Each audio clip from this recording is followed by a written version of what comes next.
ఈ రోజు సీఎం జగన్ 3 నియోజకవర్గాల్లో పర్యటించనున్నారు. ఉదయం 10 గంటలకు కర్నూలులో జరిగే ప్రచార సభలో పాల్గొంటారు. మధ్యాహ్నం 12:30 కళ్యాణదుర్గంలో, ఆ తర్వాత రాజంపేటలో ఆయన ప్రచారం చేయనున్నారు. అనంతరం తిరిగి తాడేపల్లికి చేరుకుంటారు. గత కొన్ని రోజులుగా తాను ఏపీలో పర్యటిస్తున్నానన్నారు మోడీ. ఏపీ ప్రజలు ఎన్డీఏ కూటమి అభ్యర్థులకు భారీగా ఓట్లు వేయనున్నారని తెలిపారు.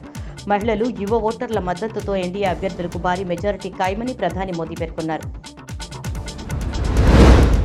రాహుల్ గాంధీ ఈ రోజు తెలంగాణ రానున్నారు. సాయంత్రం 4 గంటలకు నర్సాపూర్, 6 గంటలకు సరూర్ నగర్లో జరిగే జనజాతర సభలో ఆయన ప్రసంగించనున్నారు.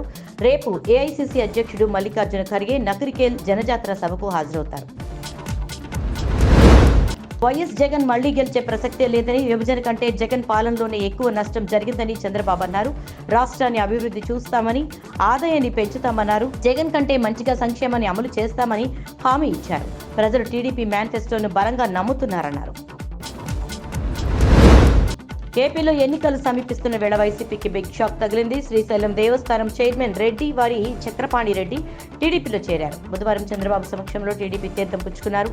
వైసీపీలో తనకు తగిన ప్రాధాన్యత దక్కడం లేదని భావించిన ఆయన ఈ నిర్ణయం తీసుకున్నట్టు తెలుస్తోంది.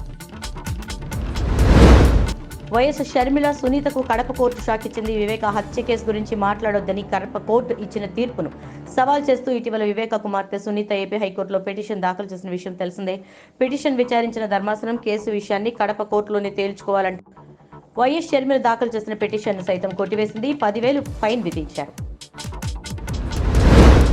కాంగ్రెస్ పార్టీ అగ్రనేత ప్రియాంక గాంధీ ఎన్నికల నిమిత్తం పర్యటన వాయిదా పడినట్లుగా పార్టీ వర్గాలు వెల్లడించాయి. ఈ నెల 10న తెలంగాణకు రావాల్సి ఉండగా కొన్ని కారణాల వల్ల వాయిదా పడింది. ఈ నెల 11న వస్తారని, లోక్సభ ఎన్నికల ప్రచారంలో భాగంగా ఆ రోజున ఉదయం కామారెడ్డి సభలో పాల్గొంటారని తెలిపాయి.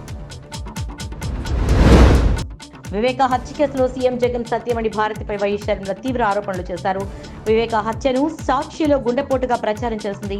ఆ ఛానల్ను నడిపించే సీఎం జగన్ భార్య భారతి అన్నారు. అలా ప్రసారం చేయడానికి గల కారణాన్ని ఇప్పటి వరకు చెప్పలేకపోయారన్నారు. ఎంపీ అవినాష్ అమాయకుడేం కాదన్నారు. హత్య కోసం 40 కోట్ల ఒప్పందం జరిగిందంటూ కామెంట్స్ చేశారు.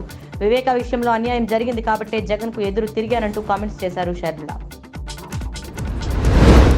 ఐక్యరాజ్య సమితి ఆధ్వర్యంలోని ఉగ్రవాద నిరోధక ట్రస్ట్ ఫండ్కు భారత్ $5 లక్షల విరాళంగా ఇచ్చింది. భద్రతా మండలి ఉగ్రవాద నిరోధక కార్యాలయంలో ప్రధాన కార్యదర్శి వ్లాదిమిర్ వోరోన్కోకు తానే స్వయంగా విరాళాలను అందించినట్లుగా ఐరాసలో భారత శాశ్వత ప్రతినిధి రుచిరా కాంబోజ్ వెల్లడించారు. ఉగ్రవాద ముప్పును సమర్థవంతంగా ఎదుర్కోవడానికి సభ్య దేశాల సామర్థ్యాన్ని పెంపొందించడంలో భారత్ కట్టుబడి ఉందన్నారు.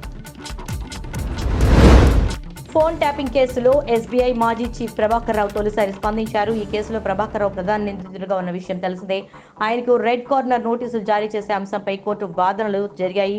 తాను ఎలాంటి తప్పు చేయలేదన్నారు. తాను ప్రస్తుతం క్యాన్సర్ ట్రీట్మెంట్కి అమెరికాకు వచ్చానని, ట్రీట్మెంట్ పూర్తి కాగానే భారత్ వస్తానని కోర్టుకు తెలిపారు.